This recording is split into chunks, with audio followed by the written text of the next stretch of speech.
Welcome to Don't IEP Alone, the only podcast dedicated to helping parents navigate the IEP process and hosted by a special education advocate.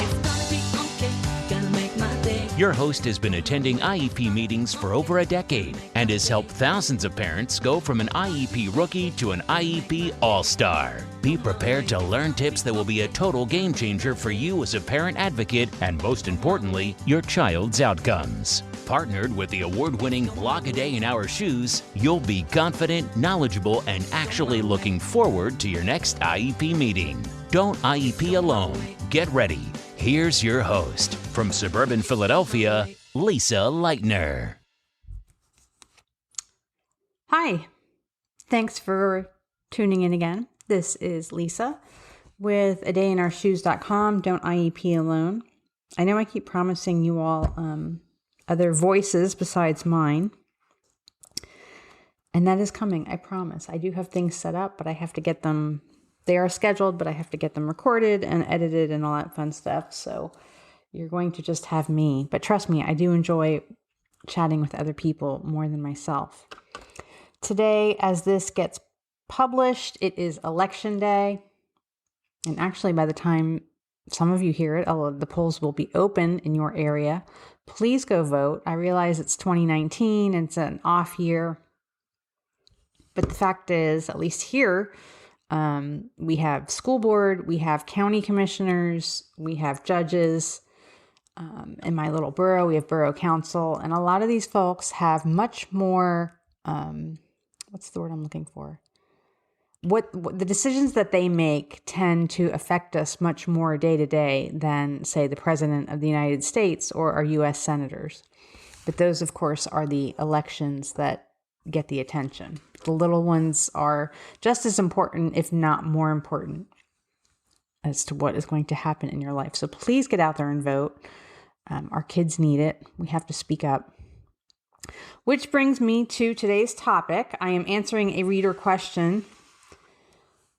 And I'm answering it because I like to talk about it. I don't like it. It's a horrible topic. But it's a topic that I unfortunately know a lot about because I've had a lot of experience in it. And much of my one-to-one advocacy with clients, I would say at least half or more, has been with students who are touched by this. So today we are going to talk about discipline and suspensions, and manifestation reviews. I have a ton of information about these topics on the blog. I have several posts.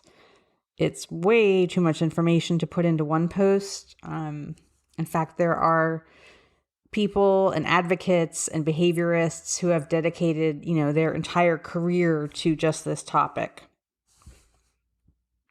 and have written entire books and entire video series and so on just about this topic. So it is way more than can be covered in one or two blog posts. Unfortunately, if you are living in this world, as I say, with suspensions and discipline and all that stuff, you have to engage, you have to dig in and really learn the process. It's part of the process, of course, above and beyond the regular IEP process, but you got to do it. Anyway, today's question comes from New York, and it's about an 8-year-old, which is really, really unfortunate. And she writes, "Why can the school get away with suspending a child with autism for 5 days? The same manifestation rules should apply regardless of the amount of days that they suspend him for. It is reinforcing to his task avoidance behaviors."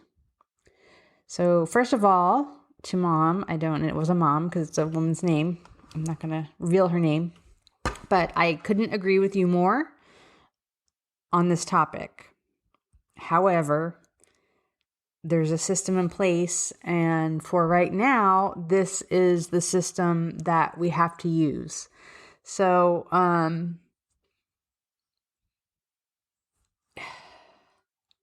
your first sentence is, why do they get away with? Well, they're not getting away with anything. This is all perfectly legal. This is per IDEA.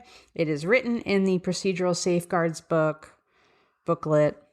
and so on and so on. They're not getting away with anything. Getting away with something implies that they're doing something that they're not allowed to do and no one's calling them on it. They are allowed to do this. Okay, that brings me back to Election Day. This is why we need to engage with our school board members, get them involved, and so on.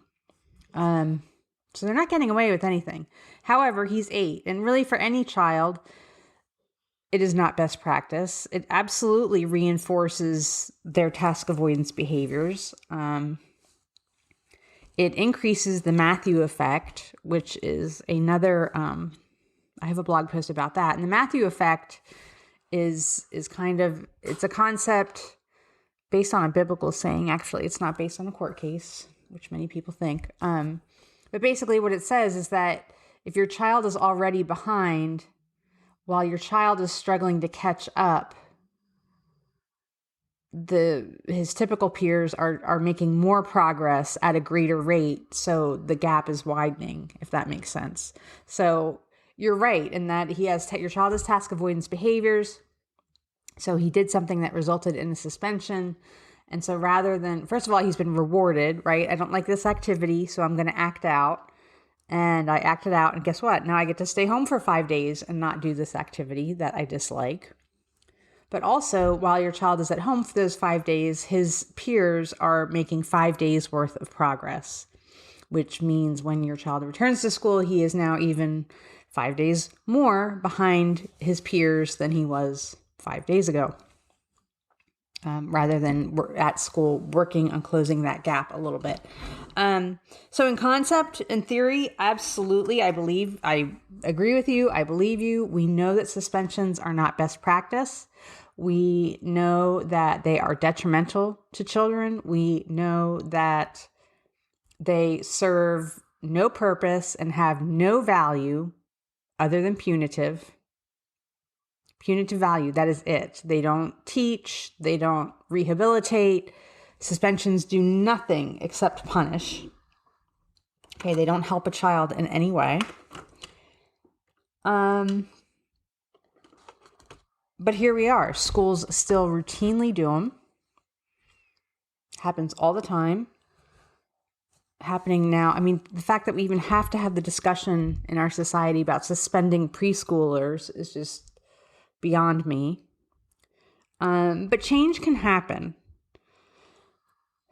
And I have a friend who I just spent the day with in September. And she's very active in several groups in Pittsburgh. And Pittsburgh, Pennsylvania's second largest city. It's a decent sized city. It has big city problems, little city problems, and so on. But they did get a resolution passed from the school district that they would not suspend young children. And I forget where they cut off at 7, 8, 9, somewhere around there. And that's not great, but it's a start.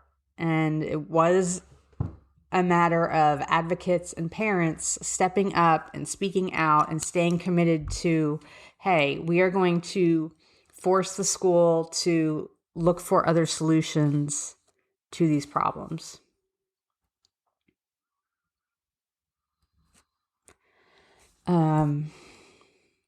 So yeah, I mean, your child isn't owed, unfortunately, a manifestation hearing until 10 or 15 days, depending on the state. You want to read up on that so that you're aware. You can always ask for a manifestation hearing. There is a clause in IDEA and in the procedural safeguards about manifestation hearings that they should be held whenever the child is starting to trend toward negative behavior. So in that instance, I would quote that and say, hey, I looked in per IDEA, it says that we should probably be having a manifestation hearing or a manifestation determination. Because 5 days at age 8 is a big deal. And it also creates your paper trail that you're trying to address this from a supportive method rather than punitive. I also would look at the tasks, since you mentioned that it is task avoidance behavior. And I would look at, what supports are in place so that your child can be successful at those tasks? Are those things even in place for him to be successful? Ross Green, kids do well when they can. And is your child set up to do well? So, I could rant about this all day. Our kids have a very disproportionately high rate of suspensions as compared to our numbers in the general population. We do know that children who are suspended fall further behind their peers. We do know that children who are suspended have a higher rate of being bullied. We know that they have a higher chance of ending up in prison. We know that they have a higher chance of dropping out of school. Again, there's no pedagogy that supports suspending and saying that, yeah, this is a great idea. And if you want to create change and create behavior modification, that you should suspend a child. There's none out there. So you just have to get your team on board with that and work toward change within your district, within your own situation. Be proactive. Think of other alternatives. Read up on what some alternatives are. Because the fact is, you do want to change the behavior. You want to, if your child's avoiding tasks that he needs to do, then you want to work on that. But suspending the child isn't going to get you there. I think schools do it because they're desperate. They're at their wits' end. And it's just kind of one of those, this is what we do. And, so they do it. Anyway, I will link the blog posts to this podcast so that you can read up on them. Good luck to you. And you just have to keep plugging away at it. None of us wanted to be a civil rights advocate, but here we are. And our child are discriminated against when it comes to suspensions. So good luck, stay tuned, and thank you for listening. Thanks for listening to the Don't IEP Alone podcast. No parent should have to IEP alone. And with A Day in Our Shoes, you don't have to. For more IEP assistance and letter templates, visit adayinourshoes.com. For ongoing assistance and support, follow our Facebook page and group.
Me, I could fly up to the sky.